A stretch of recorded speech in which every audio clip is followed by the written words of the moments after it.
here, and we are back. All right, we are here with the VTS specifically. You may remember it as the LTS, but we had a little bit of a switch up. We had to change some things here and there. We made things a bit bigger, a bit badder. You know how it be. We'll get into it a bit soon, a bit later, I should say, not a bit sooner. Now, I am your host, Echo KO, and I will be your host for the next 9 weeks every Friday night. So you and I, we're gonna be spending a little bit of time together. So how about you come on, just come on in, and I'm gonna introduce you to the whole team. All right. First of all, I gotta get this out of the way. When Gurf said, "Hey, I need you to run this thing on Friday," I was like, "Okay, I'll do it for you, baby. I'll do it for you. One condition: you got to bring me the best of the best." And Gurf was like, "I got you, man. I got you." And he handpicked three esteemed gentlemen for me who are gonna be joining me here tonight. First of all, I have the eloquent, the illustrious, the man who threatens people who come to his Instagram that they have to main Yumi for a year if they do not drop a follow. The leader of the proof click himself. I got proof with me. What's going on, man? How you doing tonight? Hey man, that was right on the dot, bro. Thank you for having me here. It's awesome to be back right after a long hiatus, or like we had an off season. So kicking things off with a very good game today. I'm just excited to be in it. So it's great to hear, man. And also, I have with me, you may have seen him over from Demise GG, or even his coverage over at Esports Scotland. Okay, very prestigious man in the house. God damn. Okay. It is the one and only Dom, the one and only, dare I say, color caster extraordinaire. Dom, how you feeling, man? What's going on? Really good. It is currently quarter to 1 a.m. here Oh, in Lord. old Scotland, and couldn't think of anything better than to be casting some League of Legends, so excited to be here. Absolutely. And last but not least, our silent friend who is behind the curtain, sprinkling the magic on the stream, making things happen. It would not be possible without him. MXL, he can't say hi, he's muted, but you can imagine him saying hi, waving at you right now. Just feel the vibes. You get the vibes. Anyways, Behind gentlemen, the scenes. it's behind the scenes. Exactly. Gentlemen, we need to talk about the VTS. Now, as I said before, we did change. It used to be LTS and now it's VTS, and we had some differences, some new things coming in. MXL, if you could throw up the little graphic on the screen real quick for the people at stream to see, so they can kind of get an idea of what has changed this time around. That'd be perfect. Thank you so much. Look at that. Oh my God. I'm so blessed to have this man working behind this. Let's go. So first of all, now, last time we had 8 teams, and I told Gerb, man, 2022, we got to make things bigger. We got to make things better. And he was like, okay, sure. So he got me not 4, not 5, not 6. No, he got me 10 more teams that you can see right here. So we have 18 teams, and we had to split them into 2 groups of 9. We got Group A, Group B, and like I said before, it's going to be a 9-week split. So we're going to be spending a lot of time with each other on Friday nights. It's going to be a banger. It's going to be a blast. And then total, there is a $1,500 prize pool. First place will be taking away $1,100, and second, $400. Now, going to the teams. Let's start out with Group A. We have a lot of fresh blood coming in who are looking to make a name for themselves, and we have some old veterans as well. So looking at Group A, starting from the top left, going to the right, and going from the top to the bottom, we've got, first of all, Nameless Masters and Ohio State. Both of these teams coming in new here, and they're trying to make a name for themselves. We're going to see if they have what it takes. Then, here, the little green icon. These are the big dogs of the league. Mint Gaming Mirage, or as you might remember them, Gang 7 Miracle. No, Mirage, I mean. My bad. They're the ones who actually won last split in the LTS. They are the defending champions, so they are looking to hold on to their title and show all of us that they are just apex predators, man. They're the beasts here, and they're looking to just show that. So everyone's definitely going to be gunning for these guys within Group A. Moving on, we have people like, teams, I should say, like WPC, Top Shelf, and Virtue Gaming Ambition, who are all, once again, a little bit of fresh blood coming in to kind of spice things up, Got to see if they have what it takes. We're gonna throw them in the ring with the big dogs, see if they come out alive. We have teams like Clover as well. And we also have a little returning team as well, the UGP, or Urgotum Poseidon, who are looking for a bit of redemption after a not so hot run in the LTS last split. So it's definitely going to be interesting to see. I'd love to see, especially MGM and UGP clashing together so that they can kind of see if last round was maybe a bit of a fluke or if they deserve to win this time around. And lastly, in Group A, we also have Dragon Claw Mountain. That rounds up Group A. Then we move on to Group B. We have Wolfpack Rendezvous, followed up by Glacial Esports Black, which is another returning team who I would love to see in the semifinals going up against MGM, because MGM was actually the team that knocked these guys out in the last split and basically took away their spot in the finals. So it's definitely going to be some bad blood between. Yeah, it's going to be some bad blood between them if they end up against each other. So I would very much like to see that. Then we move on. We've got Wolfpack Toplat. We have Akuma Blades, Imperial Knights, Omega Gaming. All of these, a lot of newcomers as well. Washington University Varsity, Degenerate Esports Gaming. And last but not least, West Virginia University, who is another team looking for a bit of a redemption run after a not so hot split last time around. So overall, I mean, a lot of great contenders coming in, and it's going to get interesting. We got a lot of fresh blood, we got a lot of old blood, and we're going to just throw them into the gauntlet. Going to see who comes out on top. So I am absolutely excited. I mean, it's true what they say about Wolves, right? They move in packs, and you see 3 of the teams here, 1 in Group A and 2 in Group B.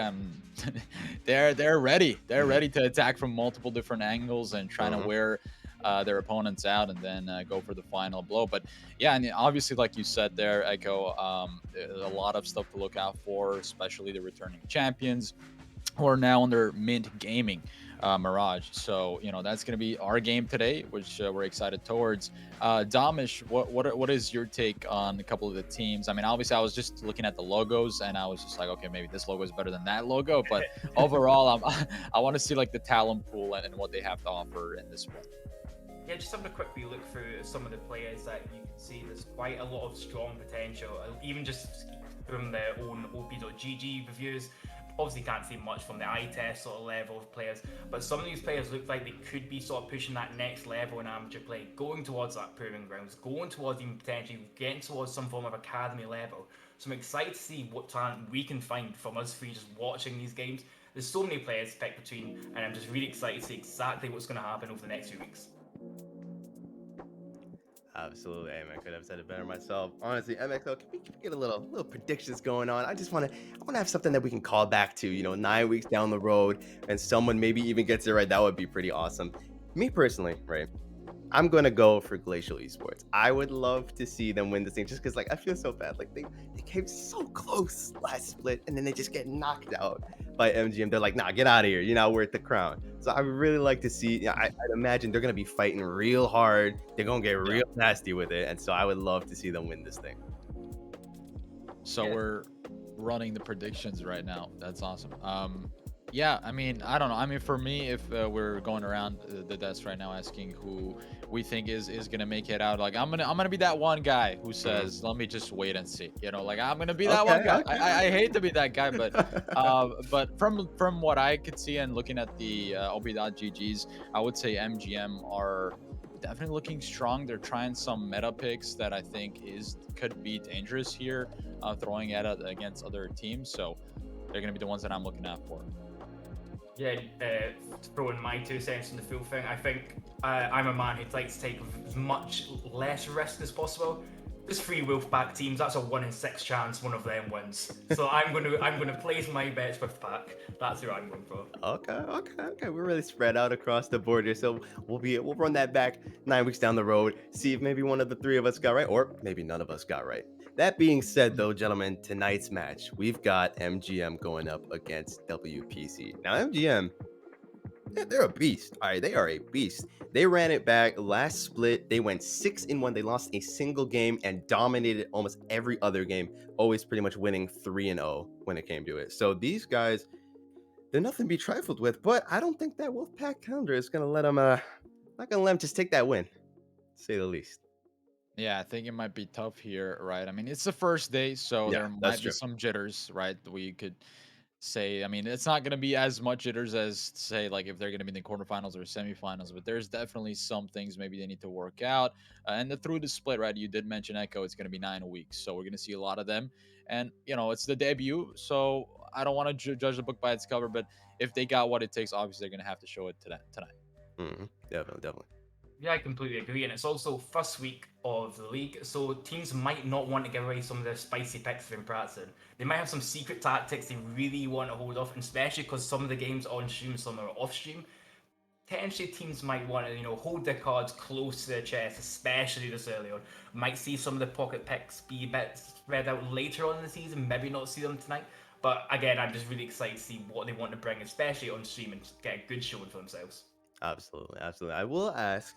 I'll start with you, Proof. Is there any kind of pick, any kind of strategy that you really would just love to see either one of these teams kind of bring out tonight, right? Like just as a bang, just to send it. Yeah. Well, yeah, I mean, I always like seeing explosive team fights, and what's better in a team fight than heavy engaged supports, right? I'm always favoring kind of like the Rakan or the Alistar or something. I mean, speaking of Rakan, we saw Hylissang over in EU put on a quite of a show on that champion. So if we can have that here, that's gonna be my kind of pick. If I want to see like heavy engaged support, kind of like a showmaker type support who roams mid or even like does some crazy invades and things like that. Okay. Donald, what about you, man? So I am a really big fan of these sort of secret and unique sort of counter picks to the meta. So currently the big mid lane pool is your sort of Victor, Corki, Syndra sort of champions, but there are some very, very niche picks that can also be brought into the sort of field and really give those champions hard times. I'm not going to sort of review them just yet because, I do have a little coaching job myself and got to keep them close to my chest as well. I feel that. But I will be calling them out when they come and showing those complete angles that can completely demolish games. So it's just have to see how much work these teams want to put in sort of theory craft in these little counters. So the magician cannot reveal his secrets here, so we will have to see if any of that pans out. I do feel as well though those mid lane picks, especially, man. I love going just Corki mid. It's just always such a fun game whenever someone actually like ends up going Corki mid. I swear, might just be because I'm just low elo garbage, but hey, you know what it is, bro. It is what it is. But yeah, no, I am excited to see how both teams are going to play this. I'm still waiting for them to get ready at the moment. I do believe just about discussed most of this. Is there any talking points any of you guys wanted to still get to before maybe we throw it to a break while we wait? Or Well, for me, like I said, there might be a couple of more picks we might want to discuss in draft per se, right? Like when I scoped out their OP.GG, but being this is the first day, the first kind of night we're seeing BTS off to a running start, I think it's going to be exciting and a lot to unravel and unpack. So I'm just excited for it. I can't wait for the games to start. absolutely. Same. Damas, you got any closing words you want? Yeah, I'm just going to reiterate that, but I'm really excited to be part of the league and just really sort of see how the sort of meta sort of shifts throughout the 9 weeks. 9 weeks, long time, so it's like to see how each team sort of develops some sort of unique sort of play style and how exactly they want to play against other teams. So hopefully we find those little nooks and crannies that teams want to do, but again, we just have to see how the 9 weeks go. Absolutely. All right, and I think with that, if we can, we will send it off to a quick break, and then when we are back, I will be giving you guys into the capable hands of my two casters here, and they're going to be guiding you through what's going down on the Rift. And welcome back, ladies and gentlemen. We are at the outset of the draft and Victoris Triumph Series, $1,500 UST on the line, a 9-week-long split. And here we go already. Band starting off. My name is Proof. I'm joined here on the casting desk with Dom. And Dom, walk us through what we might expect here. We're giving this a kind of a new meta in the new season. So big sort of power picks in your B1 are that sort of Diana, Jinx, which both have been taken away. Akali has recently seen this new sort of build coming. It's really tanky, really oppressive, almost impossible to kill at points, but it's sort of leaving that open for like the mid pool. We're going to see that neither Corki, Victor, or Syndra has been taken away yet, so I would be expecting Wolfpack on the blue side to pick that up. Really safe pick, not real much counters to in lane. You more have to play for it around the way you want to approach the team, so always a really safe pick, as it looks like blue side going to take away Kali, Diana, and Gragas, and red are going to take away Jinx, Action, and they're still trying to figure out what exactly they want to get rid of. Yeah, and I mean, you just nailed it right there, man. The Akshan and the Corki are banned, right? Leaving the Victor up. The Jinx is also banned. But our first pick, the B1, is going to be this Caitlyn. And I know this is a hated pick, Dom. What's your take on it? So Caitlyn is this real lane bully, and to get the value out of Caitlyn as a champion, you do need to make sure you're pushing that lane as far as possible. You need the sort of karma, you need the Lux to really force the tower. If you're not sitting basically at the enemy tower the full game, it's a pretty much worthless pick, and Worlds eventually get scaled out. Against this sort of champion like Jhin, the go-to sort of counter to Caitlyn scales infinitely better unless Caitlyn gets that really oppressive lead, and ultimately usually a better champion in most scenarios. Yeah, I mean, it's just the answer, right, to this Caitlyn, rightfully so. And a lot of people would argue that if you are playing Caitlyn top, then you should just uninstall the game and you just make it hard for everybody. But the Xin Zhao is also a nice addition to the red side here. Granted, they do have the counter picks for them, and obviously with WPC, they're like, okay, we're gonna draft Karma here. Already very strong picks, Dom. Let's dive right into this Trundle, this Karma, this Caitlyn. How is it gonna play out for WPC right now? So we can see the instant reply of the Karma. What we were sort of saying earlier, you want someone who can help push the lane and really sort of give you all that pressure. Karma does that as well as Lux. Lux is a thing you see more often than not, but yeah. Karma, I personally think, does it better. Trundle is just always the sort of standard answer into Zen. Really struggles to sort of duel Trundle 1-on-1 just because of his sort of ultimate taking away your sort of restraints and all that, and just makes life a lot harder for Zen. And see the mid gaming are going to lock in that Victor, really strong mid laner, and also really blindable. Yeah, and I think I was just questioning why MGM blinded the Xin Zhao. I think they could have done something different, right? The jungler does play Volibear, Trundle, as well as Gragas, but Gragas was banned. Trundle was up, but Xin Zhao is going to be what they're stuck with, unfortunately, right now. As you mentioned, it's going to be a tough battle between the junglers. But Victor, to top things off, it was up for grabs, and we're going to get a Victor game on our hands the first game. Yeah, so I can imagine that side of the main game actually should be taking away the sort of Syndra next, trying to really get rid of that sort of AP threat, because Wolfpack there are sort of all on that AD side right now. So you want to sort of get that pull as small as you can. Let's take away the Nivea as a champion that Proof Hex is really comfortable on. Also looking at things like the Ziggs. Ziggs is often just this complete tower shredder, and with Caitlyn, will just completely get rid of all your towers. It just really easily makes things a lot harder for you to survive. Yeah, and there's the bans, right? The AP bans coming through from MGM, and the answer to that is the Shen ban targeting the top laner, who does play Gragas as well as the Shen. So it was kind of hitting two birds with one stone there. Gonna give us the question, what are they gonna go with? And is that a blitz? Oh, Dom, is this gonna be a blitz game? You know how annoying those could get. Early invades are a thing too with this champion. But it's definitely, they're hovering over it. I don't know if they're baiting the casters, but no, it's going to be picked. Locked it in. So Blitz, as we all know from solo queue, really annoying to play. One of these champions that you could be absolutely useless on the champion for 25 minutes. You land one hook at the right time and it wins your game. It's a completely brain dead champion in all honesty. But going into this sort of comp, it's really good for MGM. Trying to pick out the Caitlyn, trying to pick out the Karma, just sort of bring them into your team, instantly deleting them, and ultimately putting you in that stronger team fight position. We see Wolfpack also now having the next champions, and they're taking Vex. So they're really going for this sort of engaged, trying to keep the fight as wide as possible, so Jin and Xin Zhao really have a hard time sort of all winning on people and making sure that Caitlyn and Karma can just eventually free scale and just poke. Yeah, and you know, obviously MGM picking the Blitzcrank, gonna leave the last pick for last, which is gonna be their top lane, and they're just gonna see what they might need here to counter. Obviously, the Kali is banned. It is the top laner's favorite champion, I assume, looking at the OP.GGs.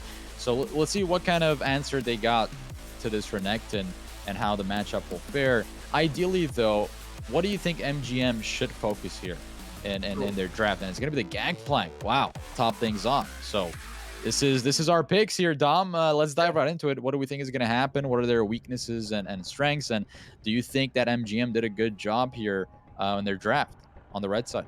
So MGM's draft is really strong at replying to Wolfpack's draft. MGM are really sort of looking for that scaling opportunity. You've got Gangplank, which when it gets to that 2-3 item mark, the crits in the bow just do insane damage. Victor is known as that late scaling mid laner, and so is Jin. So if Wolfpack can't get the first 10-15 minutes going with this Caitlyn Karma, with the Trundle, because realistically, every single carry on MGN is so immobile, so one Trundle pillar should get a flash every single time. So it's really going to come down to the coordination of Guy Random and Prof X to really sort of nullify these picks to get enough value to sort of snowball himself into the game, because if it goes even, it's looking really grim for Wolfpack. Yeah, you know, Wolfpack have to respect the dominance in the late game sheer damage that is available on the overside of MGM, right? You just hit the nail right on the head there by saying Victor, right, is going to be that looming threat. He's going to be a little bit of squishy, granted, right? But you also have to respect the damage that he has, and Blitzcrank hooks. Like, you got to really not have your carries overstep, and positioning is going to be everything in the team fights. And I feel like we're seeing a lot of solo queue kind of champions here and there. What's your take? I mean, what are your favorites champions going into this meta? And what do you think the matchup really entails here for both teams, like in the solo lane especially? Yeah, so in these sort of solo lanes, especially in this top side, Fed is really trying to get the ball sort of rolling early. As much as we've been saying how the bot lane and the top lane is almost entirely the same. Renekton is this champion that sort of has a bit of notoriety, especially around the sort of NA Pro circuit. A lot of people think it's sort of a bit of a troll pick sometimes, but if you can really utilize Renekton's early to mid game power, it's sort of champion that's going to be really hard to stop, especially going into Gangplank who needs to get the ball rolling. So realistically, Trundle should be playing for this top side, if not this bot side. The only sort of saving factor is Prof X on this Vex. Vex just wants to get that Luden's Echo or whatever sort of API they decide to go for and just get the ball rolling, get the ults in, because we all know how annoying that fear can be. It feels like it goes on for a lifetime. Yeah. This Dob, we're on fire today, right? And I feel like both teams did the due diligence of just looking at what the other team plays and kind of sort of drafting around it. Like you could see that research was done, and part of what I'm trying to say here is exactly the banning of Akali, of Shen, and Gragas. These are like very threatening champions if you give over to mid gaming Mirage, and they did a good job averting that, but still the threat is looming over their heads. Steel is playing the Victor, Heket Maskoff is playing the Gangplank, and I've seen some crazy Reddit clips with this Gangplank like one-shotting carries, so you got to watch out for that. You don't want to feed into this Gangplank too much, but as you pointed out, Dom, the guy of Random, whom does play really good Warwick, by the way, is playing Trundle, and he should focus topside, and that's kind of their win con. But going into it, who do you think is going to take this W? Because I think Chad is now predicting as well. Who do you favor in terms of just team comp in general? If I had the channel points to spend and sort of looking at sort of how the teams really want to play us, I would be putting all my channel points on Mint Game and Mirage here. I think, especially in these sort of official tournament games, you sort of want to be playing that sort of scaling thing that has a bit of an easier time to play. The team fight is a bit easier to play as well. If essentially Vex doesn't get her ult on you, she's not really a champion, and they have really no engage. So all the pressure on Prof X for this game. All right, and with that said, ladies and gentlemen, what we're gonna do is toss it to a break. We'll be right back. Don't go anywhere. And welcome back, ladies and gentlemen. We're at the outset of the match between Wolfpack, Caledra, and Mid Gaming Mirage. Caldera Wolfpack are definitely hungry this game, but they're not realizing that the Blitz Innovate might be a possibility. And here we got on the casting desk, Dom. What do you make of it so far? Do you think they're actually going to go for this? Wolfpack don't seem too ready about it, though. Yeah, so this is a really standard thing to do. Whenever you're playing against a Blitzcrank, you find the bush with your team and you 5-man stack it, and you pretty much hope for the best. If Blitz can't get the jump on you, you get the jump on Blitz, and it's almost like it's a 5v4 in your favor.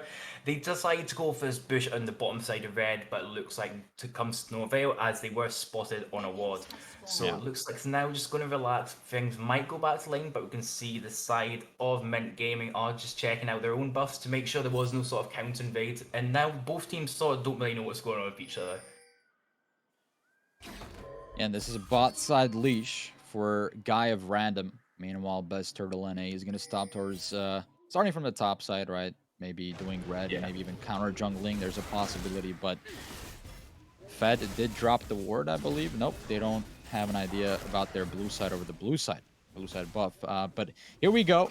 Everything is per usual, nothing out of the ordinary besides that initial start or the attempt by that Blitz to make a play happen. Mid lane are already starting to trade. Yeah, exactly. It seems going to be a pretty standard start from both teams, not really wanting to give either too much information away or flip the game too early. The look at the sort of jungle path, you can see Best Tower NA has gone for the red into his Raptors.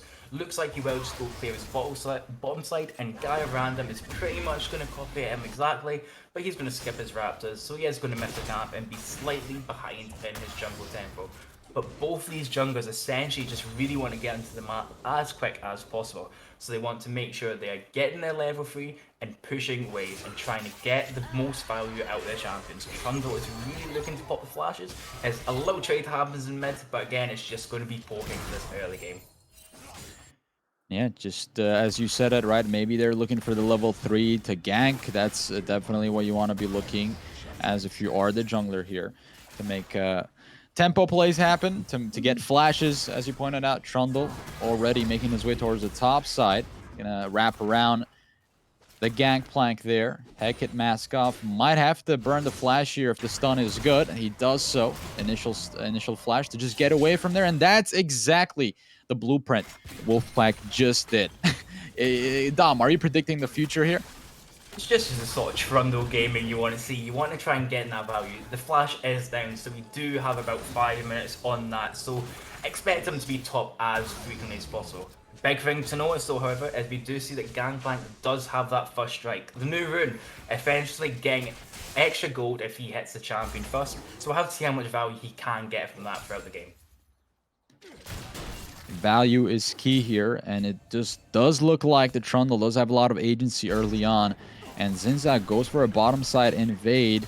Trundle is on his way there. So Best Turtle NA versus Guy of Random. Are they going to be fighting in the jungle is the question, because Zinzak could be in a lot of trouble if he gets collapsed on. Uh-oh. I think they're just going to collapse on him right now. And Blitzcrank is there for the pull. Pulls back the Karma. Karma has the flash. Ignite is good.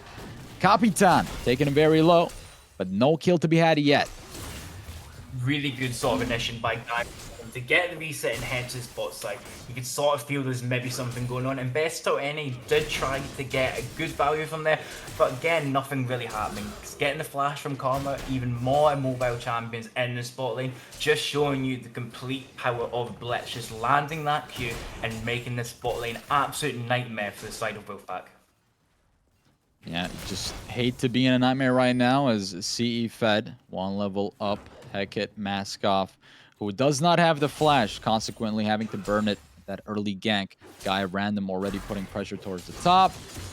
We got now Best Turtle NA taking a crack at this Renekton. Let's see if they can make it. The slows are good, and they're going to jump on a Winbeckheim's lighting. Does he have it? And there it is, first blood! MGM are now on the board. First blood there for Best Turtle NA on the Zinzak, a champion that can do so much when it gets going. Getting that pickaxe on that first bang, really getting that pressure in the top lane. Seafed managing to hold himself comfortably though, not using any summoner spells, so he is still safe for a potential regank if they decide to do that, but ultimately really well played by the side there of Mint Game and trying to get that early game going. And as we said, if they go even into this mid game, they're looking great, so them being ahead by just under 1,000 gold is really good for them. Yeah, early pressure. And Guy of Random making his way, making a commotion up top again, just to pressure him off and maybe stop the whatever is going on here, the freeze or wave management on the part of Hecate mask off. Just gonna crash that wave into the tower. However, Infernal Drake is on the map. Exactly, so the Infernal Drake is on the map, so it means we might be getting one of those new Dragon Rift maps. We might be getting the Hextech map, which we all sort of love, using those portals to jump about the Rift. Or we might be getting the Chemtech map. A map I can all confidently say no one really likes to be a part of. Just being invisible and getting that extra damage is not exactly what you want. Best Turtle NA is, however, managing to get this Infernal Dragon pretty much for free, I think. I know it looks like he is on the Rift Scuttler. He isn't a bit too sure about his mid-prio, as Victor is wanting to use it. Steel City Warriors wanting to get that buy and getting the Lost Chapter. So really getting those power spikes going, and maybe they're going to translate this into a dragon if they start pushing the prio. And the dragon is a hot commodity, especially in this meta. You know, you want to be the ones, you want to get the ones that are good, is the way to put it. So if it's not good, I don't think you should bother. But Blitz being here is looking for the hook. Best Turtle NA makes his way towards the bottom side bush. I don't think he was spotted there at all. Does Roundstone have the hook? He does not have the rocket grab. It goes a little bit wide. But Best Turtle NA is in that bush. I don't think he's spotted. Maybe he was. But Capitan, oh, has a 6th sense. The Guy of Random also. Feels like something's going on here. Oh, they're going to collapse on top of them, and the Gangplank comes up. The ulti is finding a lot of that damage. Blitzcrank finds one. Gangplank's find the second. That's 2 for 1. 2 for 1 in the favor of MGN, managing to use the global power of Gangplank. So getting up power onto this bot lane. Guy Random did go for the sort of counter in jungle just to make sure they were there to cover the dive. But again, they just all died due to this sort of global pressure that Gangplank provides. The plus side though, Vanilla ADC did manage to get that kill as the curtain call will be drawn in this bot lane. Curtain call. This is Opera Show. Take your seats. The Vanilla ADC will survive. I believe I've seen them over at other tournaments. Guy of Random and Vanilla ADC have been playing together for some time now. So I think that's why the reason you see Trundle making his way towards the bot side yet again. Roundstone, very low. Rob. It's gonna get slowed down there. And there it is, the Capitan. On top of that, Vanilla ADC finding the second kill in the game. 8 minutes. It's 2-3. Wolfpack are just trailing behind MGM. That was a huge play by the side of Wolfpack and getting the kill onto Vanilla ADC, getting this Caitlyn going. She's already on the Noon Quiver, so she's already packing a punch with her headshots. But now she's going to be accelerated further and further. But real MVP of that play goes to Guy Random. That pillar placement was absolutely perfect. Made sure that Rob couldn't go anywhere apart from head back towards the Caitlyn.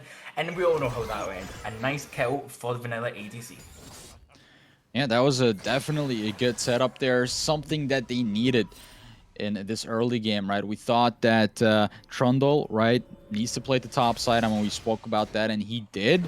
It's just we weren't expecting Best Turtle any to get the first blood on Renekton, who seemingly had the flash. It's just his setup was remarkable there. And now you see Wolfpack are trailing behind. Maybe they're waiting to scale, play through the Vex. But obviously, having 2 kills on Vanilla ADC is problematic for MGM at least. Yeah. Exactly, it is very problematic because if you get this Caitlyn gets going, it becomes almost impossible because she can outrange near enough every single person on the map.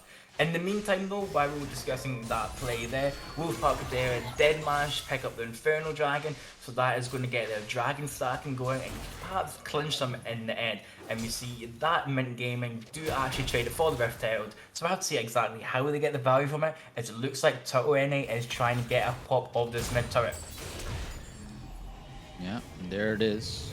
That's the fast Rift Herald call. Again, Karma, center of attention there. Gonna get stunned up and pulled, but it's not gonna result in any kills.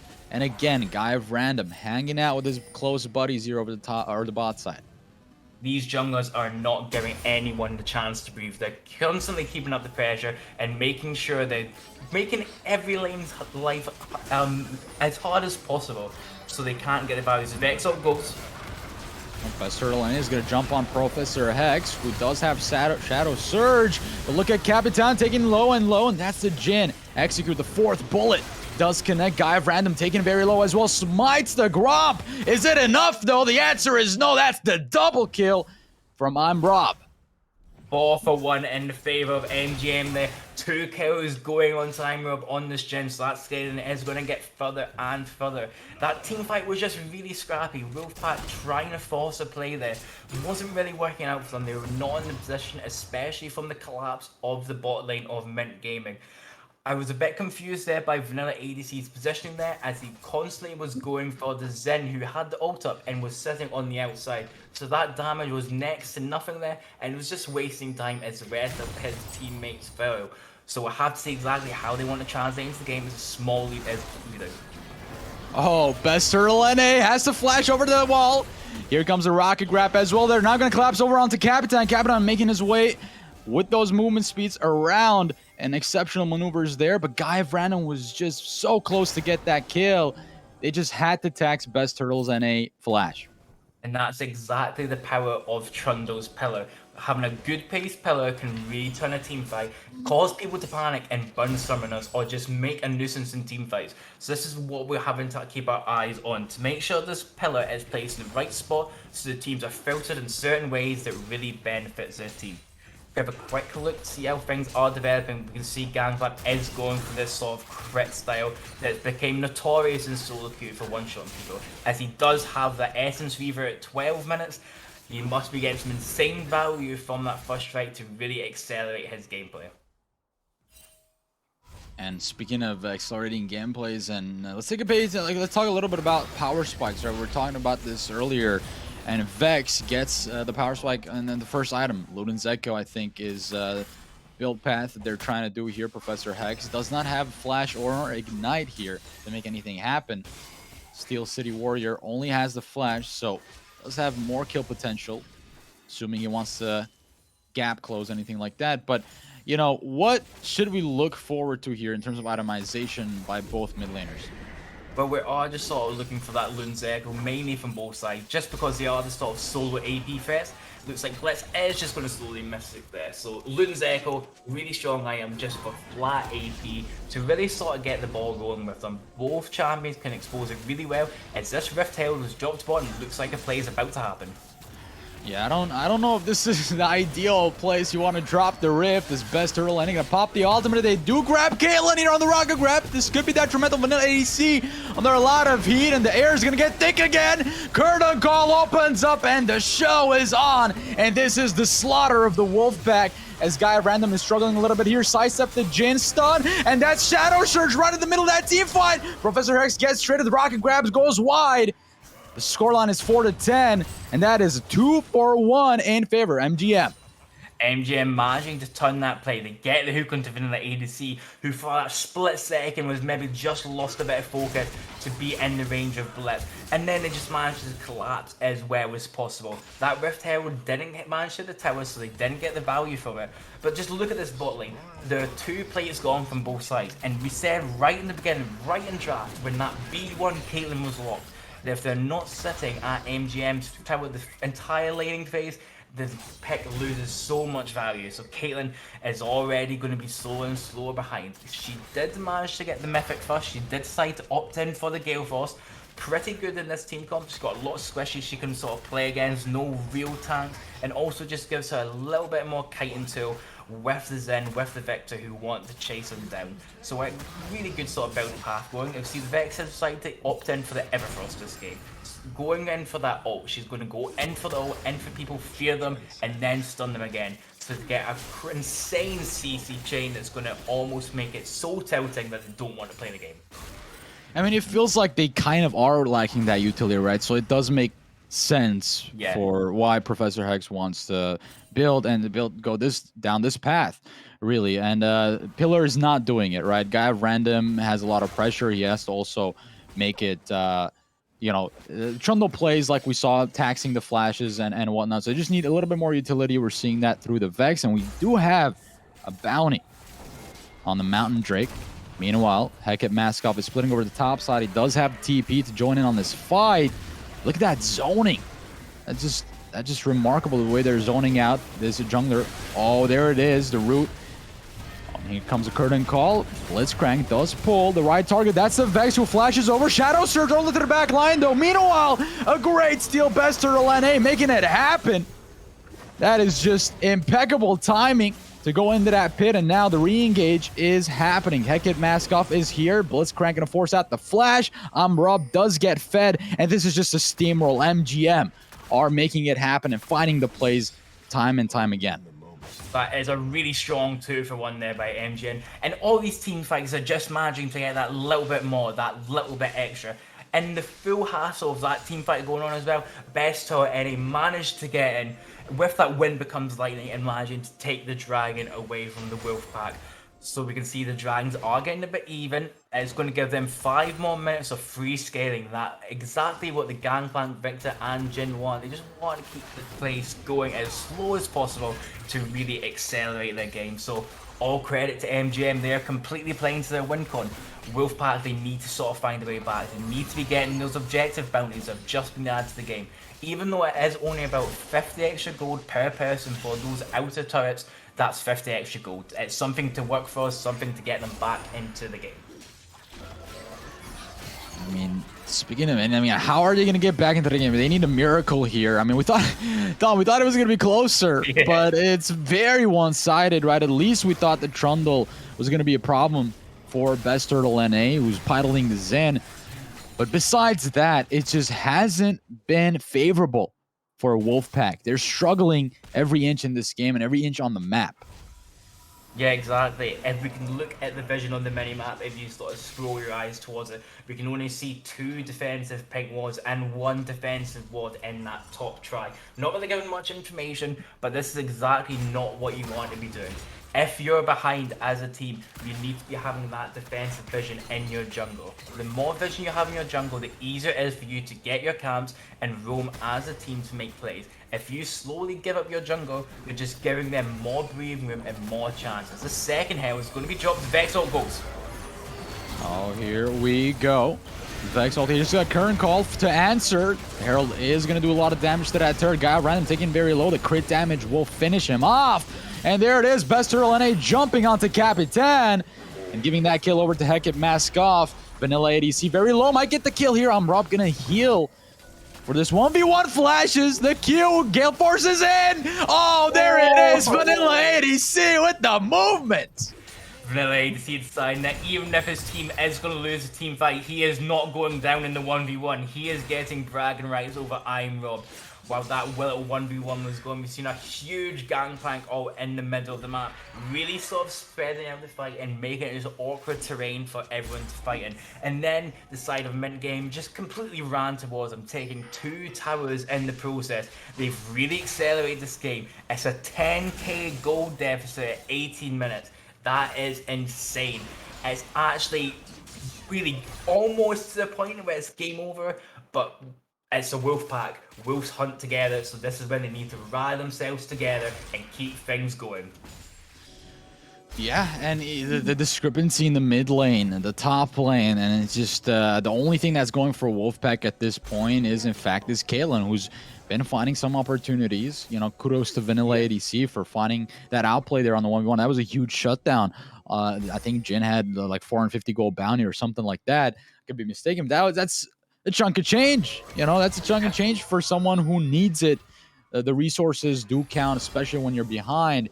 But we're talking about 10k gold differential, Dom. I mean, how is it even humanly possible for them to come back? I mean, we're talking about Renekton not having any agency in the early game. At this point, he's just splitting. The Trundle 1 and 4 having a problem with getting utility and staying alive, really, to the bullets on the other side where Jin is finding the mark. Yeah, exactly. We were saying in draft, they are sort of on a timer to get things going. We sort of said the 10-15 minute mark. Being a bit generous, you can probably extend it to 20-minute mark. If this is hypothetically if things were even. But 10k gold difference is almost game-changing at this point. Just for the fact that Renekton is 2 whole items down at this point. Renekton's already hard enough champion sort of pilot if it's even.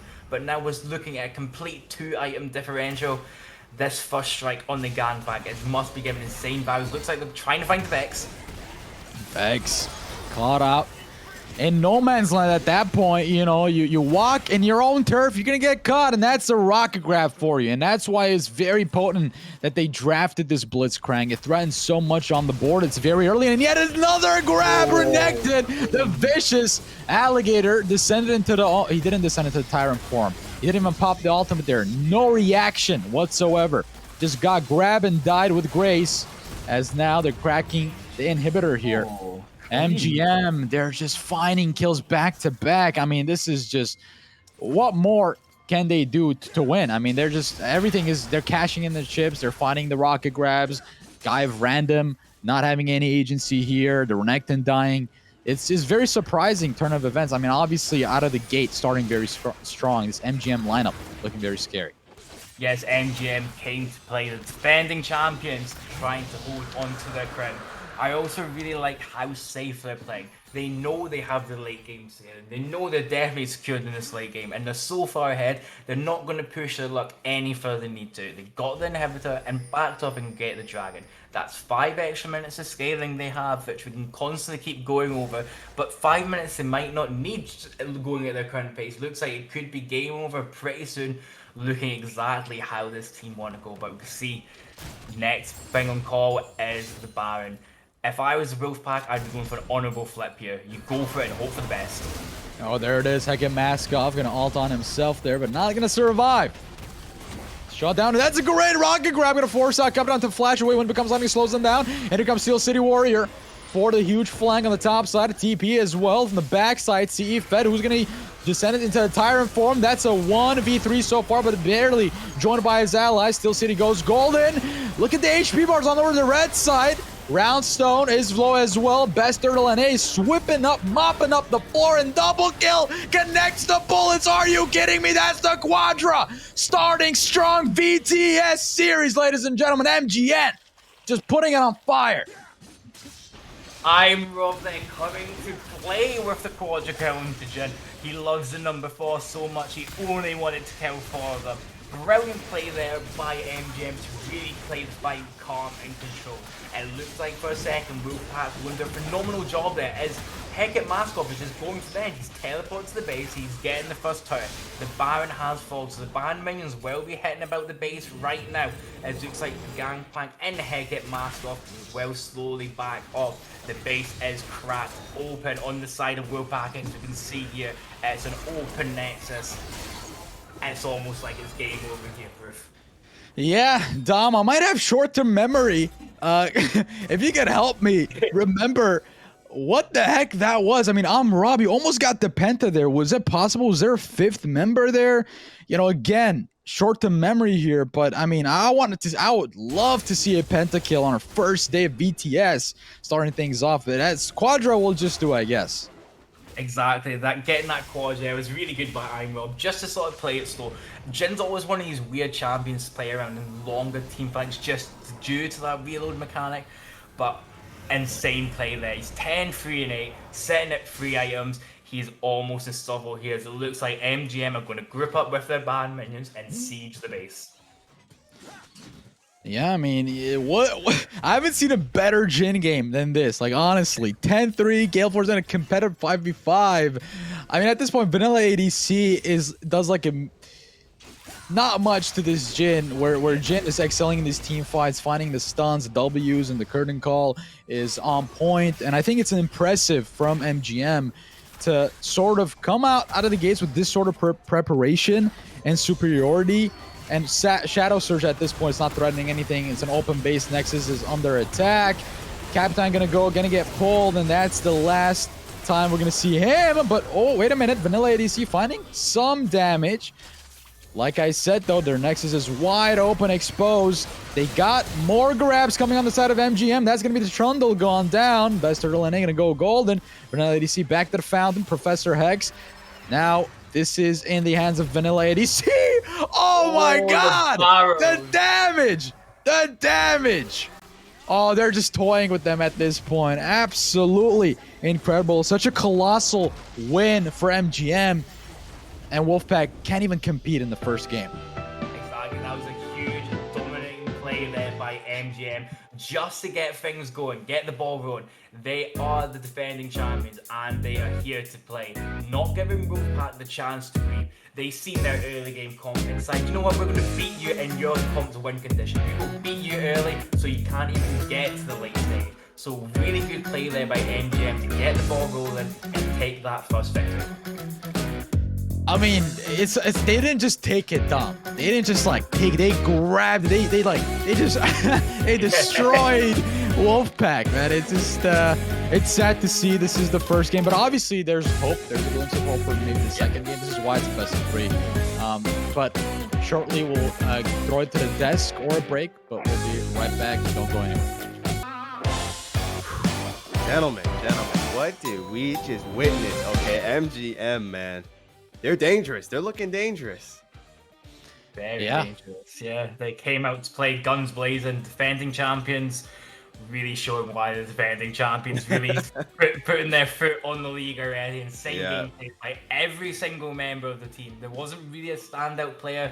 Obviously, I'm Rob had his player on Jhin getting that quadra kill, but still, as a team, they just came together a lot better than Wolfpack did and just managed to clinch the victory in a stomping fashion. Absolutely, bro. I'm writing with Griff. I gotta get Hecate Maskov banned for that last move, bro. That barrel in the fountain, that's just gotta be illegal, bro. Come on, that's BM. You can't do a man like that, okay? He's kicking him. He's not even kicking him when he's down. He's just like he's jumping on him WWE style when he's down. He's trying to get on Reddit. Yeah. He's trying to get on Reddit. It was like I could shot one shot. But yeah, it was like I'm sure you saw Echo there too. Like the quadra kill Oh yeah. by Rob. That was just some spicy, very impressive, like exceptional mechanics on the Jhin. Although he did get outplayed that one time against Vanilla ADC, which I was gonna also say the footwork, man. He broke ankles a little bit, man. Vanilla ADC, he got some moves. He was like, I was a little impressed. I'm not gonna lie. Very Yeah. impressive, actually. Yeah, just to get the ball rolling. They did show some real strength, and especially in this bot lane, Vanilla ADC and Captain really being the driving force of Wolfpack. So if I was them going back on things, really reflecting how they want to play, they really need to play around this bot side. Put your top on something like an On, something like a Sion, something that can just play that weak side very well, almost like a rubbery champion, and have all the attention to this bot side to get them going and just play through bot. I was gonna ask because I feel like you two were both talking about it. Really, the Renekton had no agency, especially kind of like at the start, and that just really came back to bite him. I will ask though, I felt like when we had Zinzao stealing that Mountain Drake, that would have been the time I would have started writing FF15 in the chat. Was it over? Would you say was it over by then, or was there definitely still kind of a way to get back into the match at that point? Yeah, there was plenty of ways to get back into the map if they just wanted to play it slow.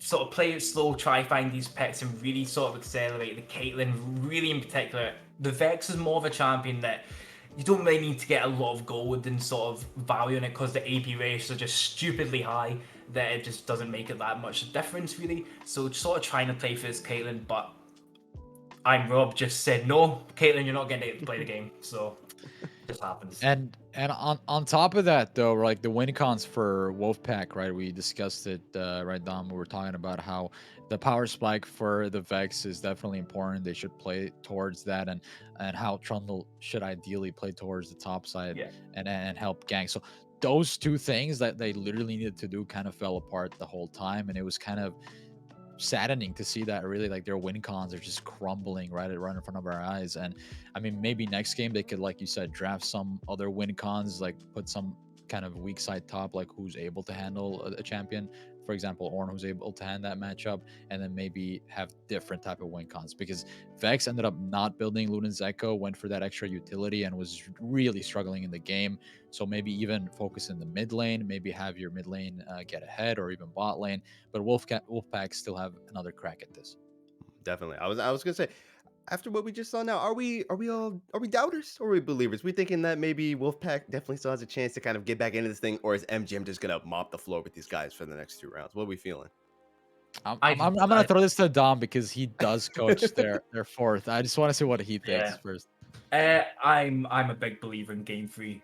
It's a marathon, not a sprint. Even though you stumble at the first hurdle, there's always a chance to come back. But they just need to figure out a way to do it. Perhaps we even play an easier sort of team comp, one that really scales, one that's sort of really plain and simple League of Legends. So that might just be the way and build a bit more confidence and get in that game 3 and do something a bit more dramatic. Okay. I feel that. All right, who doesn't like a good underdog story, right? It's like hopefully this round was just kind of getting the jitters. Like it's like we were talking about before. You know, first round, everyone's a little nervous. You got to work out the kinks a little bit, and then once you really get into the game, probably Wolfpack realizing, oh damn, these guys were the winners last split for a reason. So let's get serious. Let's give it down 110%. Let's get back in there and let's get at them. I mean, I would say they did have the right idea in mind, right? Looking at the things they banned, I would say that was the best maybe they could have done, avoiding some of like astronomical like catastrophes. Because if you give them the Akali, the Gragas, like so the champions that they're known to play over on MGM, that would have been even worse in my opinion. So they did a good job of just like researching and avoiding those type of disasters, and I think they just needed the execution, and I think maybe this is a second chance for them to do it. Definitely. And I'm seeing right now that I believe the draft is starting. So, ladies and gentlemen, there's really only one way to find out if WPC still has a chance, and that's getting into the next game. So I'm going to leave you guys in the hands of Proof and Domish, these two very amazing casters, and I will be taking a back seat, and I'll see you guys after the game. Good luck, guys. All right. Thank you, Echo, for tossing it over to the draft here. Now we're going to start things off, Dom, and this kind of looks similar and different in certain ways. We're going to see the Gragas, the Jhin over on the Wolfpack side, and the Vex, kind of, a known face by now. And MGM decided to take away the Caitlyn, have the Corki. So is this about who gets the Corki wins, or what are we looking at here, Dom? So they really went for the corky, completely busted champion, and well, just one-shot everyone once it gets to a certain point. Both ADCs are sort of feeling themselves and now wanting to play the opposite side of the matchup. Vanilla ADC is on the Jhin this time, and I'm Rob is on that Caitlyn. Both sort of feeling a bit confident. Prof Hex is on this Vex, the champion he was against in the first place. So it's really exciting to see both teams really adapt into the draft and just trying new things. Completely different champions, but there's one champion we've just completely forgotten about, and that is the Skarner. The Skarner that goes burr, the Skarner that runs at you, the Skarner that grabs you and just makes your life misery. So, as said by famous jungler Zanzara of Australis, if you don't pay your taxes, you deserve to get them. So everyone get your QSS, 1300 gold, too much gold, but you know, if you don't pay it, it's your fault if you die to Skarner. Yeah, so you need that QSS, like you said. People do get greedy, and that's the price you pay at the end of the day. Overall, again, this Karma staple pick in the meta, I guess, right?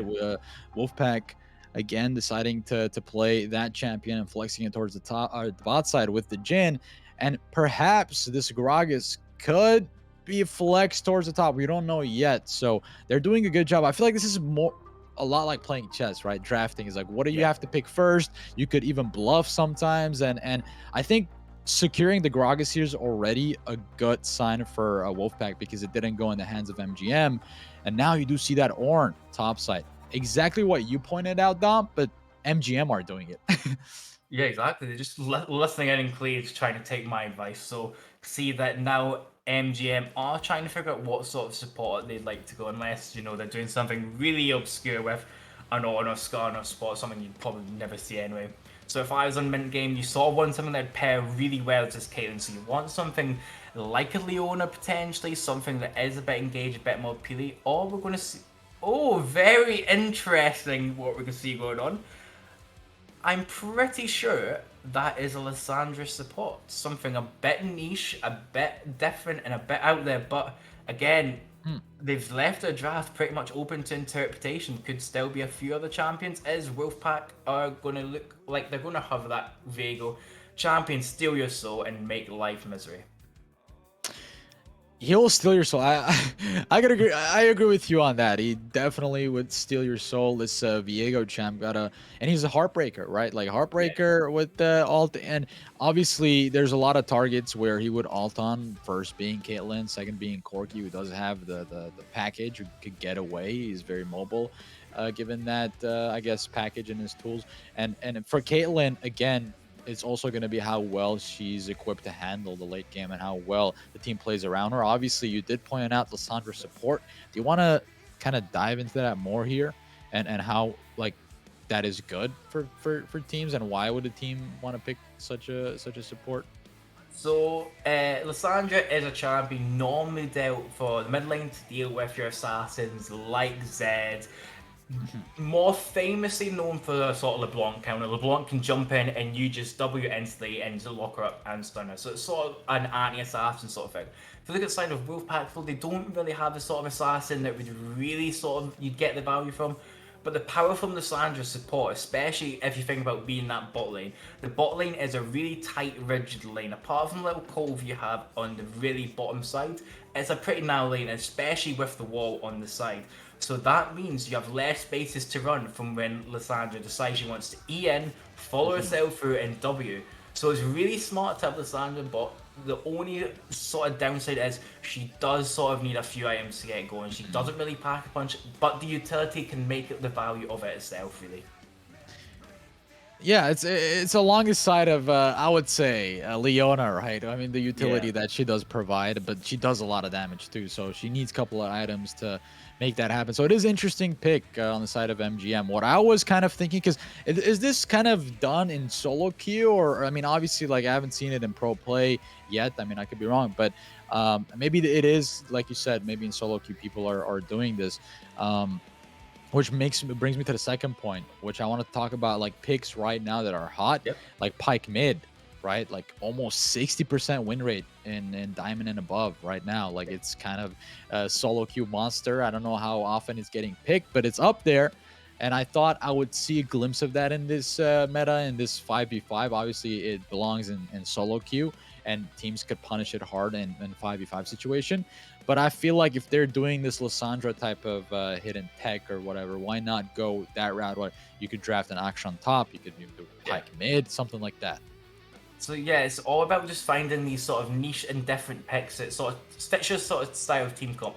One of the big things about Lissandra mid that can really translate well is the use of going Predator. So putting the boots, making you run even quicker, and especially in a harder lane that has harder chance of running away, just gives you so much more chance to get that stun, get that lockup. And you've got so much good CC, especially if you link it with the Caitlyn trap and the Scar in a row. It just makes things a misery for vanilla ADC, almost forcing them to take that cleanse. If he decides to go for it, he can still go the heal, but if he doesn't have the cleanse, that makes things really difficult. Yeah. And then we have Corki here too, I'm assuming. So it's all over the place. We don't really, I mean, obviously I'm just taking a look at this draft and I'm as bewildered as you guys in the audience who are watching. Like, I'm not really too sure where everybody is going and whatnot, but we could just estimate and guess by given the fact that we now see on our screens that it's going to be Lissandra support. We can only be hyped about it. I mean, I definitely want to see what they have in store for us. And as you mentioned, the Skarner is up there too in the picks where you have to really respect it. If you disrespect this pick, you might end up paying a hefty price. And all you have to do is essentially play around him, not giving too much room, get QSS on your important targets. And what do you think the role of the junglers in a specific game? Because we do see Guy of Random, it was R5, so meaning that they wanted to save the last for the counter pick. I mean, they could have easily done that for a top side or a solo lane. In the mid lane, they decided to do that for a Guy of Random's Viego. Now, do you think that was a good decision by the side of Wolfpack? Well, normally sort of saving your R5 for jungle doesn't really get you the biggest value because jungle is probably the less interactive role of the team, so you're not really getting a favoured matchup. However, Wolfpack decided to go for it because they did pick that Gragas in that R1, so there was really good potential flex there. So I felt they just wanted to hold it a bit longer as much as they can, sort of try and get as much information. But this Viego is going to be a really solid pick. He's going to have a hard time trying to kill them considering that the side of MJ are all pretty bruised and quite tanky. Even Corki does build quite a bit of health with a build depending on how she wants to go. So the resets will come very few, but again, one reset changes a fight. Yeah, definitely. So it's kind of already kind of question marks for this Wolf pack, isn't it? Right? Because they're kind of they try, like I said, it's a game of chess you play every time you step in this drafting arena. And our R1 was Gragas. I don't even know how they secured that. Obviously, prio for Mint Gaming Mirage, they're like, we're not gonna pick the Gragas, even though two of our laners, two of our people on our roster, they love Gragas, Chemtech, they go all out and all that shenanigans. They decided to go with the Corki, right? This is kind of I think a prio pick in pro play right now too. When you do see the Jinx passed up, when you do see Victor available or the Corki, your initial thought is like, okay, even though we have players who would like to be on Gragas, we're gonna pick this Corki mid lane. And it's gonna be a world of hurt for Professor Hex, who's again playing this Vex and maybe now going to the mid lane matchup. How do you think this should pan out, and what things do you think we should look forward to here, especially seeing how Professor Hex played last game in the mid lane? So both of these champions are really non-interactive in this matchup. They both are just happy to sit and farm. They have a bit of poke. Vex will out-poke eventually against Corki pre-6, but as soon as that 6 hits, Corki can pretty much do whatever they want in the lane. If they want to push, they can get the push. If they don't have to. But it all comes down to how much they want to use the utility that they have, especially with Vex. So we didn't see a lot of roams last time from the Vex, so we'll have to see if this time we can actually see really strong value come from it.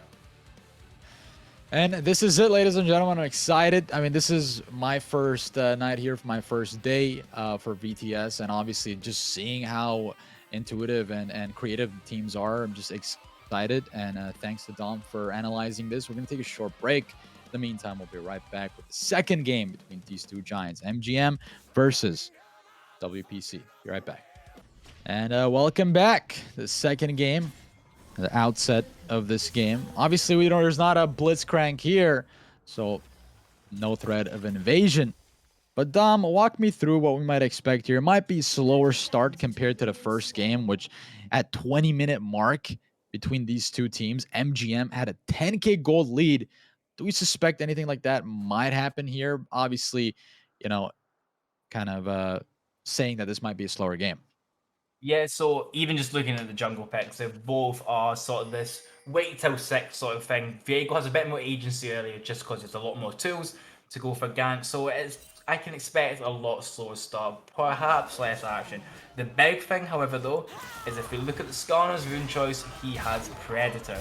Looks like a bit of poke in the mid, but nothing of real interest. So this Skarner with Predator, there's this specific jungle route that you can do. You can decide to go for clearing your full top side or your bot side, and that gives you enough gold to go back and get boots. When you have those boots, you can run fast, and with the Ghost, with the Predator, Skarner will run down everyone. It doesn't matter if you have the mantra from Karma to get you going, it's going to be a real hard time for vanilla ADC to run from this Skarner.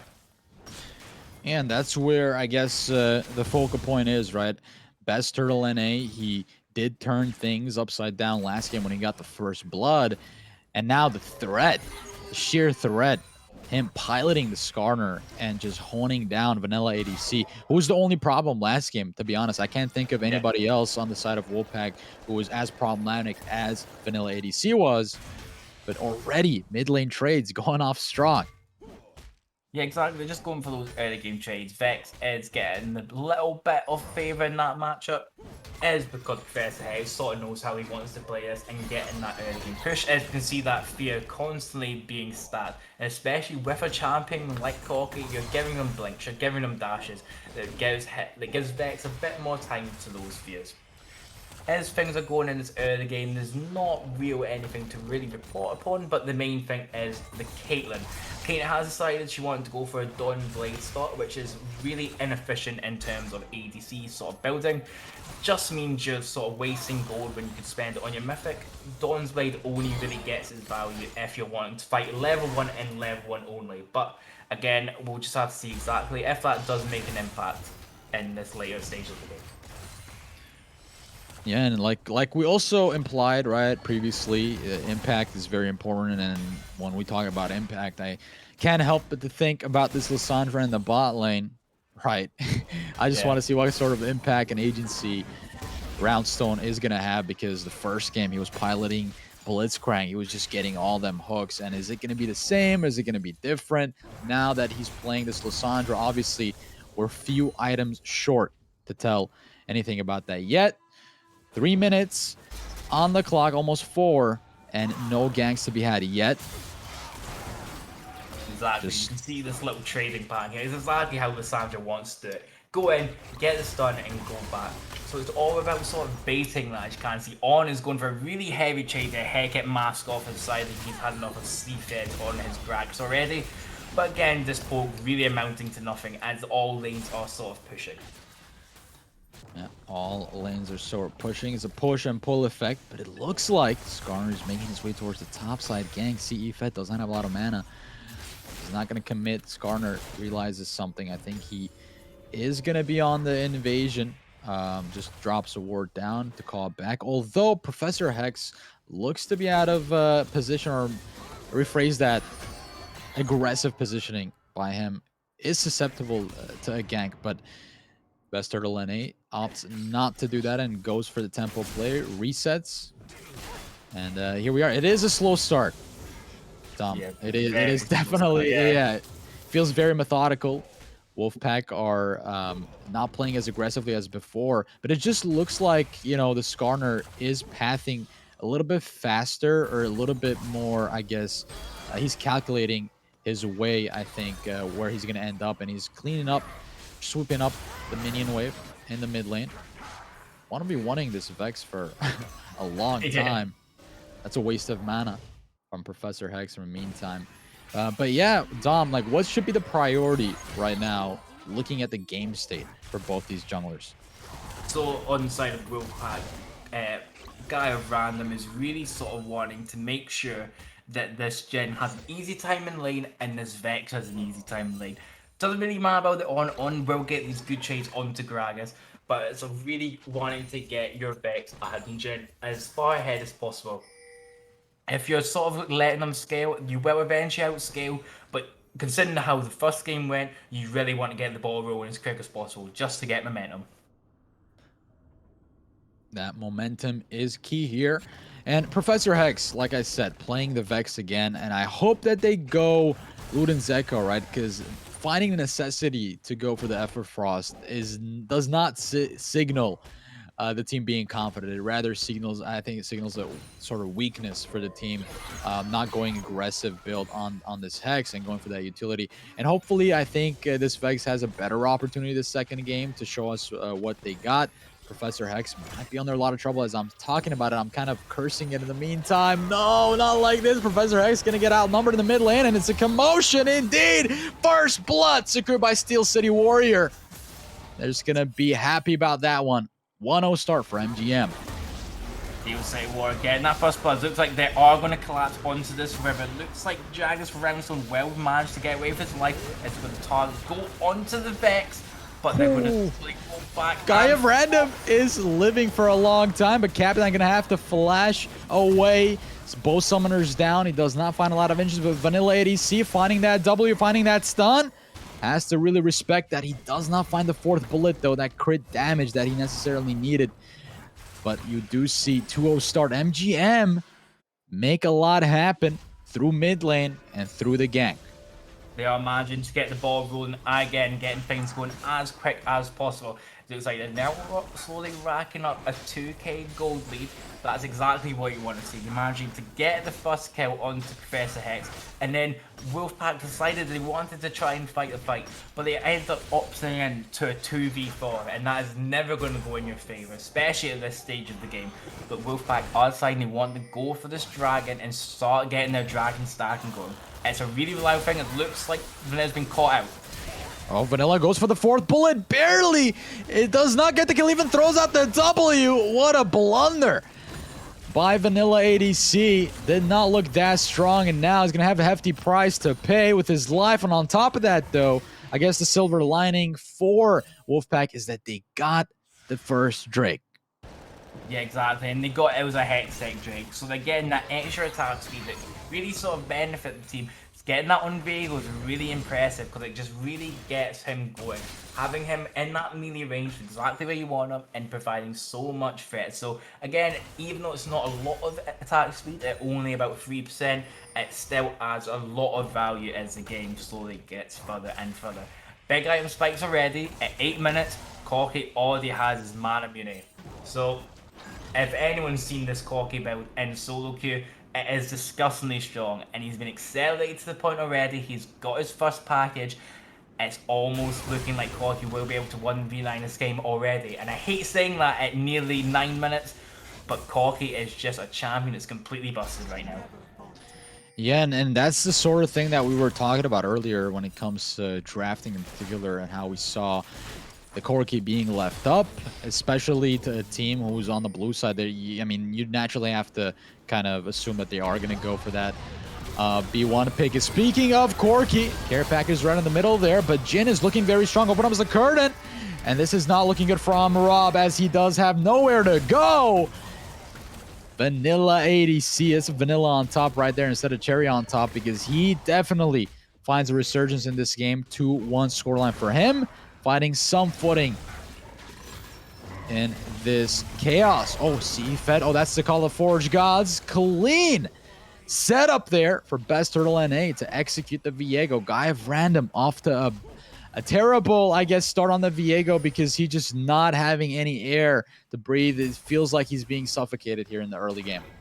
Yeah, exactly. All his resources seem to be running dry. He has up on tempo in jungle camps, but that was just a complete insane play by Heck Mask it off. He manages to flash over the wall away from C-Fed and managing to get out of range of Vego, and enough range that Skarner manages to do enough damage that Best Turtle NA would let him die to the Rift Herald because he was ulted and couldn't run away with him. So that was a really impressive, nice combo.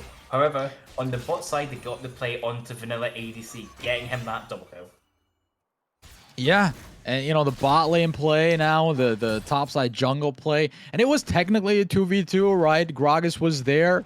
But Call of the Forge Gods outranges heavily anything that Gragas could throw out there, right? And it just it played out like that. So little small details, right? But ever so, I feel like if Fed was there on the 2v2, it could have looked a lot different.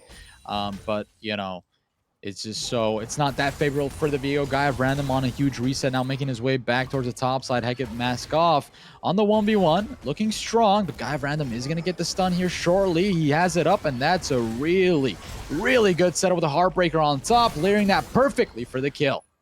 Exactly. Really good play there by Guy of Random. Just to be around this top side, just to get the kill. You really want to get the ball going so we can get that Divine Sunder. The side of MGM are pretty tanky, so there's a really intelligent buy to go for the Sunder instead of maybe something like a Shield Bow, which is popping up in prominence. While this is going on, however, Professor Hex looks like he might be trying to go for a bot play, but he's going to go back and collect that mid wave.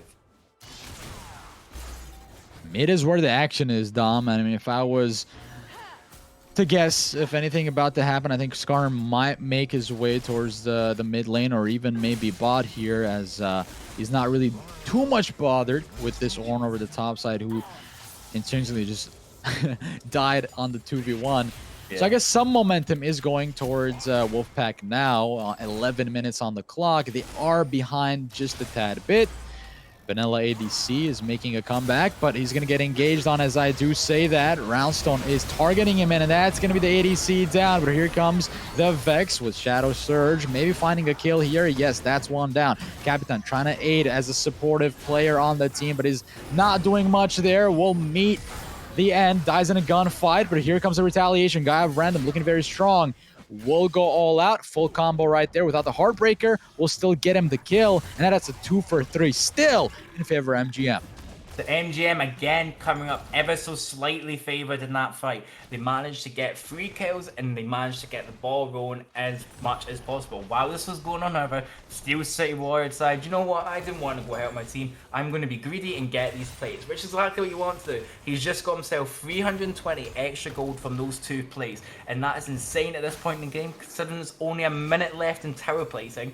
It's exactly what you want to do. Get them while they can, and this Drake is coming up with it being an Inferno Drake, so both teams will be fighting over this, I reckon.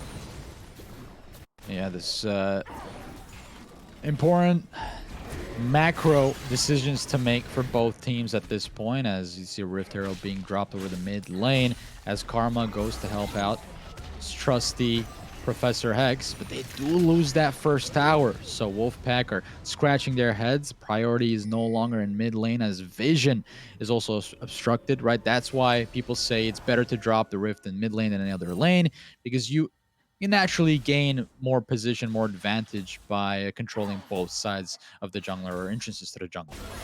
Exactly, and opening up the mid tower, especially in this matchup, provides so much extra information. If you're a Corki, you can get that first tower, you have so much more room to roam. The map is so much more opened up. But if Vex gets it, however, he can just do exactly the same thing on the other side. While this was going on, the Dragon was slain on the side of MGM. So now Dragons are sent 1 apiece like it was last time. Yeah, 1 apiece, right? You do see both teams giving respect to the Fog of War. They're not really going where it's not warded. So because, like, I guess, like what we talked about earlier, and we're sounding like a broken record, but wait a minute, let me cut myself off here. It's going to be a top lane Fiesta commotion over here at top side. Call the Forge Gods does not connect, and that's an absolutely beautiful setup. This is what kind of things we kind of expect to go on here, but Corgi, oh, that is just, look at that damage! Absolute menace! Drops the kill. 3-1 start for this Corki, and this is why we said it was dangerous. Oh, bot side again. Impaled. There it is. The impaled. Oh man, Vanilla ADC couldn't do much there, right? Even Fed, a late TP, is not going to find anything. He doesn't even have the ultimate nor flash, so he has to really tread carefully on the 1v3. I'm Rob. Does not even care about this Grog, as they're just focusing down, dialing in on this turret. And that's just what happens when you're an ADC in this day and age and not running cleanse against this sort of team comp. Just going to make you so much more susceptible to gank, especially if you don't have really reliable peel in your spot. It's just going to make it harder. It looks like the combo and the combo won't land. Yeah. Captain Majin scraped by his teeth. Who's better bodyguard than Gragas? I mean, that guy could eat up any shot you throw at him. Speaking of bodyguard, oh, there it is! Vanilla ADC finds the target on Lissandra. And Lissandra was trying to juke him out there too. Good prediction there by Vanilla ADC. Exactly, really good play there, getting that 4th shot from Vanilla ADC, who has sort of been the star player from Wolfpack during this game. He's really keeping the ball going. It's now, last game, it was a 10k gold difference around about this time. Now it's only about a 4k, about 3.5k to be more accurate. And that is a lot more manageable. That is only a mythic item. And even if you just look at the items between both teams, the real difference lies between in the supports. Capitan has only still got his components to his mythic, whereas Roundstone has managed to get the Everfrost. Not the support sort of mythic you'd assume they'd go for, but again, it's Lissandra's support. We're not expecting anything traditional here. Yeah, like we said, I think this is looking a lot better in the second time around for Wolfpack. Maybe they got rid of all the jitters they were having the first game. And I think they also look different here in decision making, especially macro-wise, right? They're really around the map. They're utilizing the advantages they get from Viego. They're utilizing the fog of war. They're attacking. They're counter jungling too, right? Viego, for the bot lane play, he tried to be there. And now you do see Vanilla ADC having some resources, especially concerning right now, because first game, Wolfpack didn't have much, and Vanilla ADC was already like doing a lot. And now, like you said, Dom, you said it perfectly. It's a closer game. It's much closer. And now that's just a testament to that. Guy of Random secures the Rift Herald. So they're doing a good bit of cross-map play here. They managed to get the Rift Herald and that top side tower, and MGM are going to reply with that bot side tower. So the map just got split in half there for a second. Both teams taking what they want. Vexol just slightly missing there onto I'm Rob, who was really out of position, so he would have died if he did get caught there. But again, this is a really good sort of play by Wolfpack to try and get himself back into the game. They're getting these objectives and keeping the ball rolling. It all depends how they use this Herald. If they can get at least a tower of it, it will be great for them and absolute grand play. We'll just have to see how it goes. Looks like On is going to take away the top tower. So again, MGM just coming out a little bit better in every single trade. And Steel City still being annoying. Still being annoying, man. He interrupts the recall there. And yeah, the Corki, like we talked about how really great of a champion it is all around. And I think this game is proving that so far. Like, we haven't seen anything that disproves that, right? If anything, we thought that, you know, Vex was going to perform a little bit better. At least they are in terms of build path, right? Last game was Everfrost, now it's Luden's Echo, so it's more aggressive. But this Corki definitely is that looming threat. It's kind of like a ticking time bomb. Exactly, so just have to see exactly what they want to do. They have gone, looks like the Mirror Man immunity even, sorry, is going to be near enough completed, and they've got the Ravenous Hydra. So you're going to get those Titanic Hydra stacks that give a bit of AoE damage into every rocket is going to pack even more of a punch. Dragon is spawning and looks like they are going to summon the Herald here. Try and get that mid tower and try and pull MGM towards them so On all gets caught. Oh, they're really not going to let them do that. MGM cut them off. And the air definitely did get thick again with all the blood spilling from Wolfpack as MGM find an incredible and impressive lead. A sensational play there. Corki just doing Corki things right there. Getting the package in, getting onto all the squishy champions that Wolfpack have, especially at this point. Complete demotion by the Corki. Steel City Warrior showing why Corki is B1able and should be banned if you're not planning on playing it or have a solid answer to it. MGM are just slowly but surely getting the ball rolling again as they're doing. Getting that dragon, getting another tower. We were saying that the gold lead was only about 3 or 4k a couple minutes ago. Now it's extended to near enough 8. So this big power play going really well for them in this moment. Yeah, I mean, you really, I was surprised. I was perplexed to see this, but maybe here's the answer. Curtain Call as well as CE Fed going in the front line, now routing the enemy. Steel City still standing strong. He's finding a lot of that damage on the other side. Here comes the Jhin stun. It is on Best Turtle NA, although they're really going to collapse on him. They do find the kill, but their HP bars are kind of low. Here comes the ult. Ace in the hole does not connect on the right target. And you do see over the top side of your map, Caitlyn really out of the equation right now. So I guess there's some sliver of hope for Wolfpack finding that kill over onto Skarner, and now they're pressuring over the mid lane. They're gonna collapse on 2 players. They're still City, gonna flash away, and he dies. That is huge, but Vanilla ADC, oh, that is great. I got worried for Vanilla there for a second, but it's just an execution. Round Stone. Oh, this is the Lissandra pick that we're talking about. We're hyping it up, and 15-9 is the scoreline. They're going tit for tat, but at the end of the day, MGM are coming out on top. Yeah, again, they're just getting those picks. That coffee damage did so much. Even when he was knocking on Death Star there, managing to get a few more rockets out and a few more of his auto attacks just to make sure that he would go down 1 for 1 at least. So big play there, but to keep the ball rolling. See, he's now going for the Lost Chapter, and now he's going to build Loon's Echo a lot with the Vex.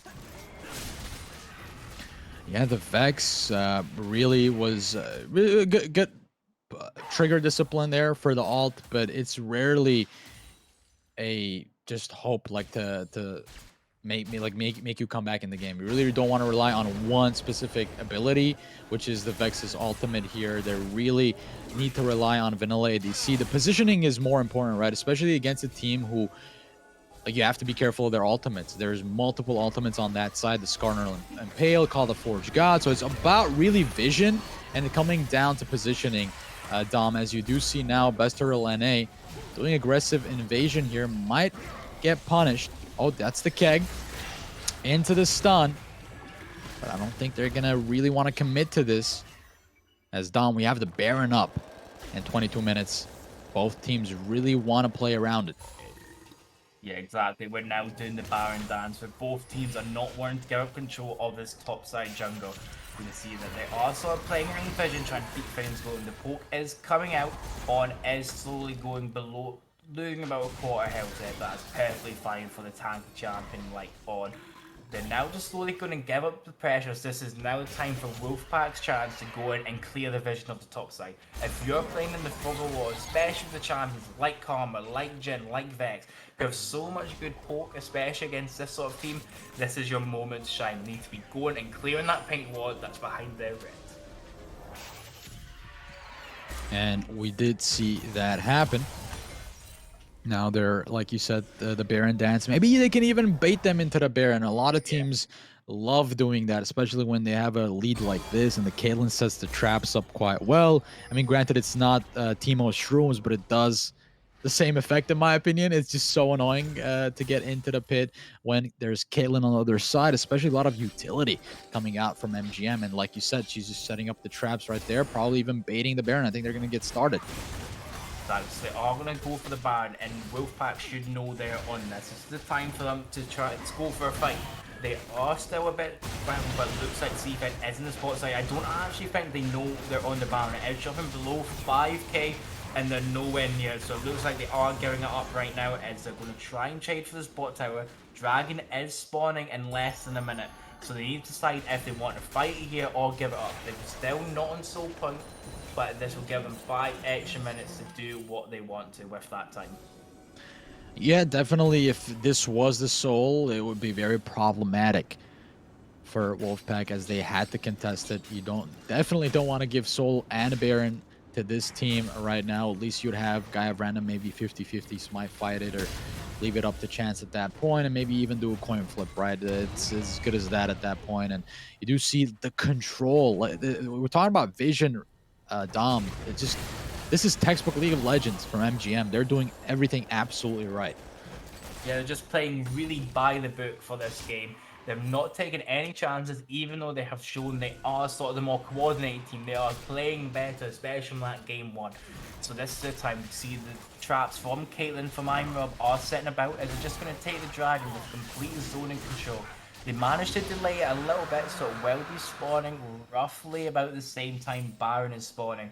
So then that puts Wolfpack in a predicament of what they want to go for. As Turtle decides, you know what, I'm going to take some of Random's little jungle and take it for myself. They're taking everything. I mean, you're talking about the map. I mean, how much of it is left for Wolfpack at this point? And that's an Impale targeted on this Gragas. Gragas is in a lot of trouble.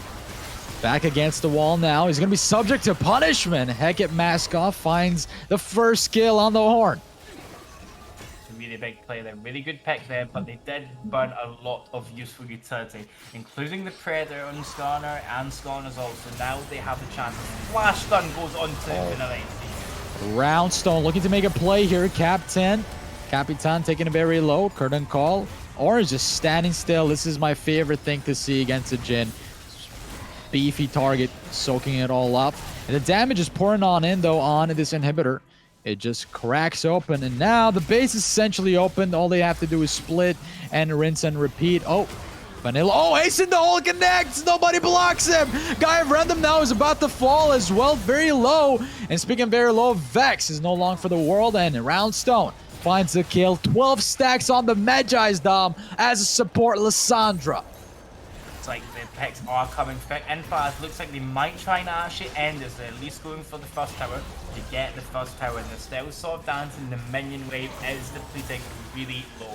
Looks like they are going to slowly back out, but they've still got the super minions there. But that first tower is gone. One down, one more to go before they win this series 2-0. My goodness, man. It's looking very strong. I have to say, as intimidating as it does sound coming from me. I mean, I'm not even in this game, and MGM, it's a team that I definitely don't want to go against, and Wolfpack. I think there's a lot of takeaways, right? A lot of mistakes they have made, a lot of positioning stuff. Maybe they could look at the VODs. And I always say that, you know, if you are in this situation, there's more you could take away from the losing side than the winning side, because you could look to adjust certain things and do things differently here.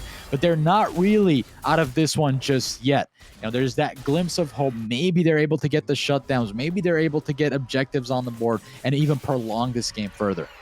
Exactly. They're just wanting to get the game going a bit more longer, maybe 5-10 minutes if they can push that. The Jhin is sitting on 2 items. However, Rob again is sitting on an item advantage. So he's getting that extra 60% with the crit chance. So his crit damage is doing a lot more compared to the Jhin. So I have to see exactly what they want to do here. That goal lead is getting to around that 10k mark. As MGM are playing so methodical, they're trying to take all the outer turrets on the map and go for this top side.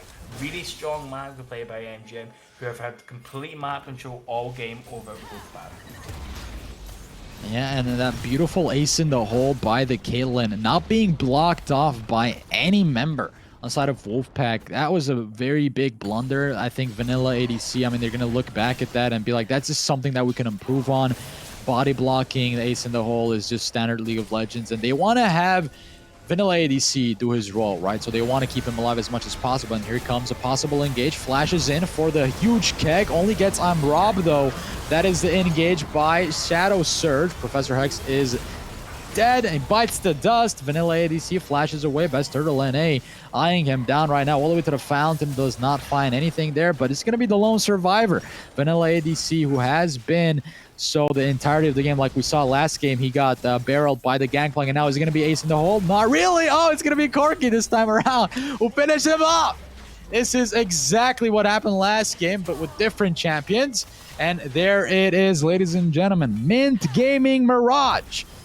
First night victor in this best of 3 series against Wolfpack Caldera.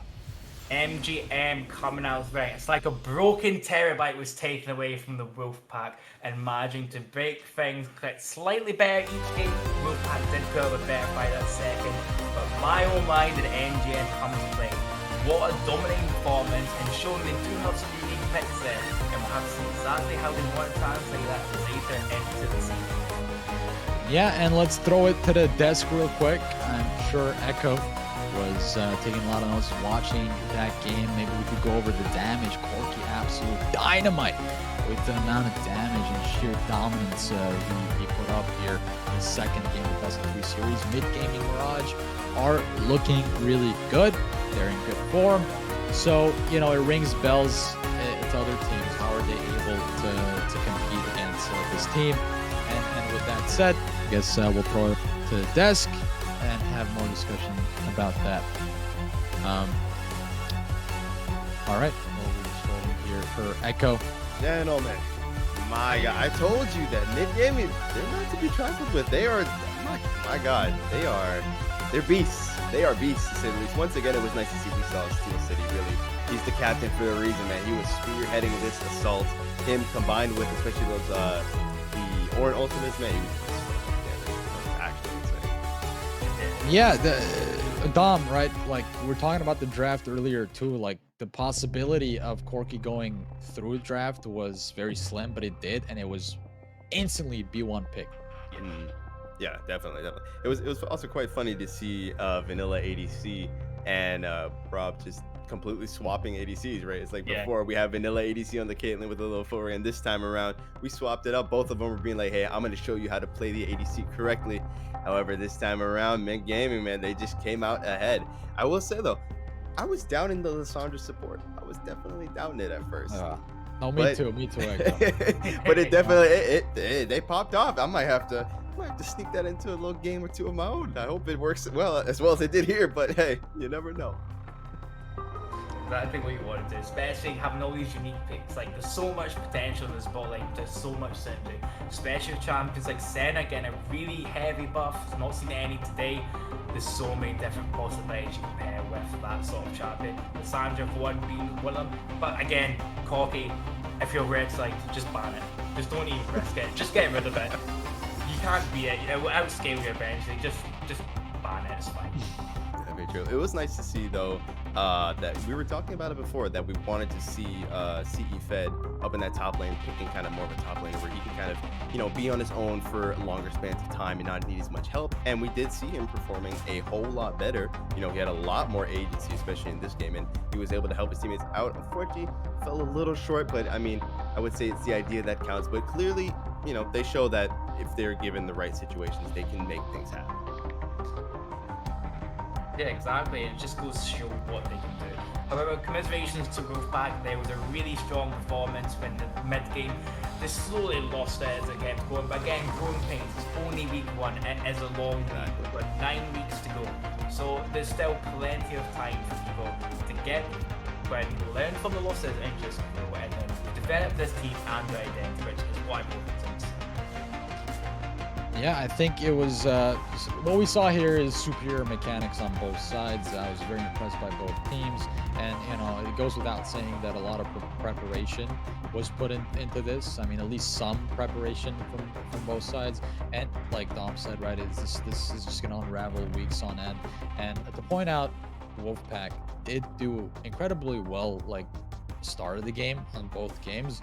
But I think what fell through for the first game especially was the mid to late, and the second game too. It was just absolutely, like you see, like they held up pretty well against MGM the first early game and then the mid game, and then come the late game and all those macro decisions and all the chess pieces started moving. It kind of fell apart for them. But I think they give a valiant effort, which what matters at the end of the day, and I think they could take a lot away from this game. Definitely. Well, I mean, I think we set the bar pretty damn high tonight. First stream back, and we're already bringing the returning champions in, and they just went absolute beast mode. So, I mean, if y'all ain't excited for what's coming up next week, I don't know what more we can do over here. All right, we put on a hell of a show. And I think with that, unless any of you two have any other last things to say, I think we're about good here.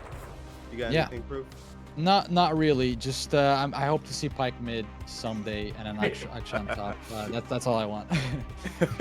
Well, hey, if anyone other teams watching it, you heard it. Make it happen, please. Make my man happy, and we will see you guys next week, Friday, same time. The boys will be back here on the analyst desk, and we'll have another game going for you guys. Hope to see you guys then. Hope you enjoyed your night, and thank you so much to Proof and Dominic for being with me here tonight. Thanks, Echo. guys. Good night, everybody. See ya.